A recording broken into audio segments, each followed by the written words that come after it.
Well, hello, my friend. Welcome to Enriched Lives, where you're worthy, you're blessed, and you are a creator. That's right, you're worthy, you're blessed, and you are a creator. It's another beautiful day in the neighborhood. And again, my friend, let me say thank you. Thank you for taking your time to tune in. This is the day that the Lord has made, and we will what rejoice and be glad in it. Why? Because we have the ability to choose what direction that we wish to go, and we can be happy or we can be sad. It is up to us. So you are somebody. Okay? And by the way, my friend, if this is the day that you came upon the planet, let me be the first one to say happy birthday to you. That's right, happy birthday to you. It's a beautiful day in the neighborhood. Welcome again to Enrich Life. This show is about you. It's not about anybody else. It's about you become a better individual. It's about you recognize that you're not some rich, you're not a bad person, but you are somebody. You're a spiritual being having an earthly experience. You are somebody. And again, welcome to Enrich Life. We have another fantastic topic that we wish to discuss, and that, my friend, is I'm in it for the long haul. That's right. I'm in it for the long haul. And the scripture that we're going to be using will be Matthew the 25th chapter 1 through 13. Matthew 25, 1 through 13. The gospel according to Matthew. So here again, welcome to Enrich Lives.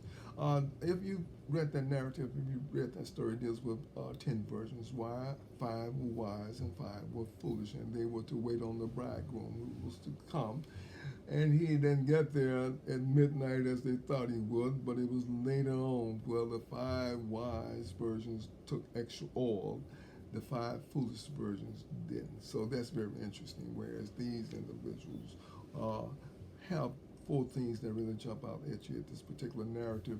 One thing is clarity, and the next thing is purpose, and the next thing is patience, and the next thing is commitment. Clarity. And you understand that the virgins here are symbols of the church. They're waiting on the bridegroom to come. But in the meantime, they prepare themselves for the long haul, just in case it doesn't come when it says it's going to come, but we're going to wait just in case. We're going to have enough oil to tide us over. So they take extra oil with them, whereas the foolish did not. Very interesting. It's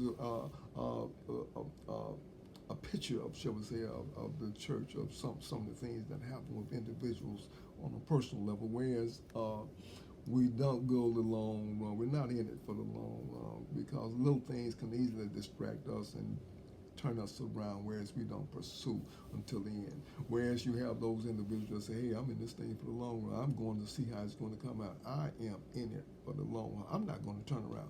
I am committed to what I said I was going to do. Therefore, you have individuals that come into this arena knowing that anything that they endeavor to do, that there has to be clarity. There has to be clarity. If you don't understand what you're doing, if you're not aware or clear of what you're doing, you can't do it properly. And the next thing is purpose. You have to have purpose for whatever it is that you're endeavoring to do. You need to have a purpose for why you're doing it. If you don't understand why you're doing it, how in the world are you going to do it? You have to have purpose for what you're going to do. Purpose is kind of like the gas in the engine. It keeps it going. It keeps it going. So you have to have purpose for what you're saying that you're going to do. And the next thing is patience. Patience is one of those virtues that we don't hear too much about, but it's very important because it will determine how far you're going to go. Patience and commitment. These two work together, patience and commitment. Without patience, you can't have commitment. Without commitment, you can't have patience. So these two work together. And so now we see these virgins was a symbol of the church as to the waiting upon the Lord. An excellent story for this type of patience or virtue is that in the book of Job, whereas here's an individual that lost everything, very wealth, and he lost everything that he had, but he did not lose faith in God. He maintained his commitment to his faith in God. This is very interesting, isn't it, my friend? Because no matter what transpires with you, always be sure that you are what? Patient in the Lord. Be sure that you let patience have its perfect work in you. That's what it says over in the book of James. Let patience have its perfect work in you. And you, my friend, will be glad that you did. Haste will bring you to a point in life, whereas when you make haste, you're going to enter into waste. Or you make haste, it's going to take you into error. And when you go into error, you enter into regret. Oh, I wish I wouldn't have done that. I wish I would have took my time and did it right. Haste would put you in that, whereas patience would say, just take your time. Be still. Be still. and you just let patience have its perfect work in you, and then you won't be upset over the outcome of whatever it is that you're endeavoring to do. You will let patience have its perfect work in you. So here we see these virgins that are symbols of the church today, shall we say. Those who are going to wait upon the Lord, those who are committed to go the long haul, those who saying, hey, it doesn't make any difference what happens. I'm going to be there. I'm going to see this thing out. I'm going to remain true to my faith.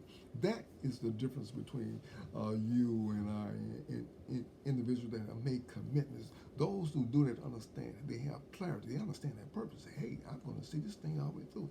I know what it is that I have decided to do. I know which direction I want to go. I am clear in my direction. I am clear in my purpose. When you have purpose, you have understanding that you know what you're doing. And so these individuals say, hey, I'm clear in this, and I'm going to do this. See, when you understand your why, the how becomes very easy when you understand the why. So we have purpose here. Now, the next thing that we look at is these virgins. They have, when you get into patience, they're going to wait. They brought enough oil to wait, to go the long haul, to wait a little bit longer, meaning what? I'm going to see this thing through. No matter what transpires, I have made it up in my mind to see this thing through. And so they have the patience. And then along with patience comes commitment. They are committed to their wait. They are committed to being there when the bridegroom comes. They say, hey, we're going to be here.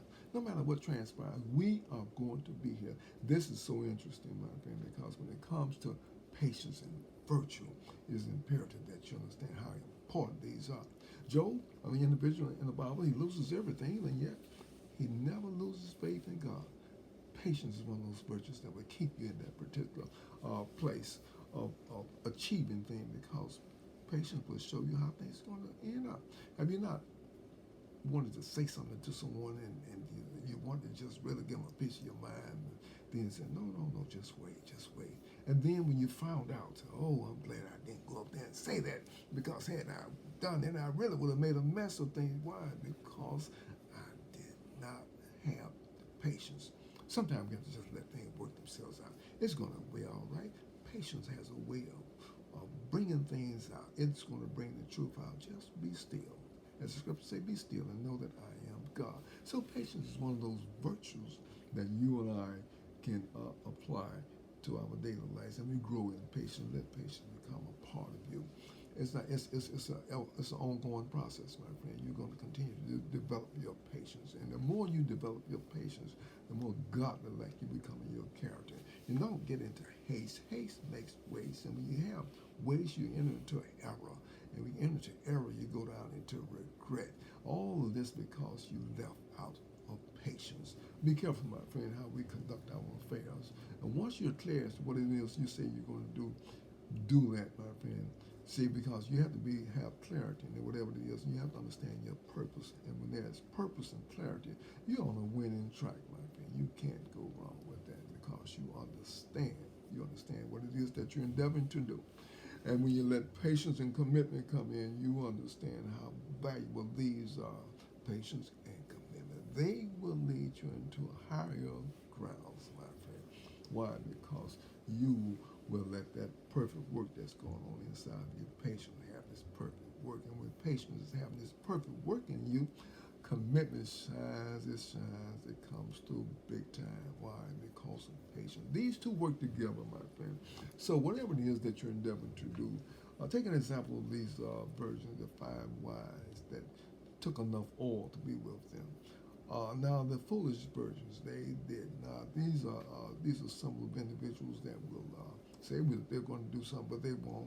They'll fall by the wayside. They're not committed. They don't understand that purpose. They're not clear into what they said they're going to do. How many individuals have you known that said that they were going to follow the teachings of Christ, and the next thing you know, they back out doing the same thing they did? Why? Because there was no commitment. There was no purpose. There was no clarity. And when there is no clarity, there can be no patience or commitment. So it is imperative that we understand in essence who we are. We are spiritual beings created in the image of God. You have a work to do, my friend. And once you find out what your work is, do it. And do it with patience. And let patience have this perfect work in you. And so as these 10 virgins did, 5 Fire with wise, fire with foolish. You have the ability to choose which direction you want to go in life. Whether you wish to go down the road of being foolish or you want to go down the road of being wise. It is up to you. It's up to you. Until next time, my friend, until next time, may the good Lord bless you. May He keep you, and may whenever your name is mentioned in the mouths of your friends and others, that a smile will come upon their face because of the life that you are living. Because you've understood the value of knowing what it means to be clear, knowing what it means to have purpose, knowing what it means to be in patience, and knowing what it means to have commitment. These are virtues that you can have in your life that will increase the voltage, shall we say, in the wattage in your life. Your light will shine so much more brighter, all because you made a commitment to do that which is right.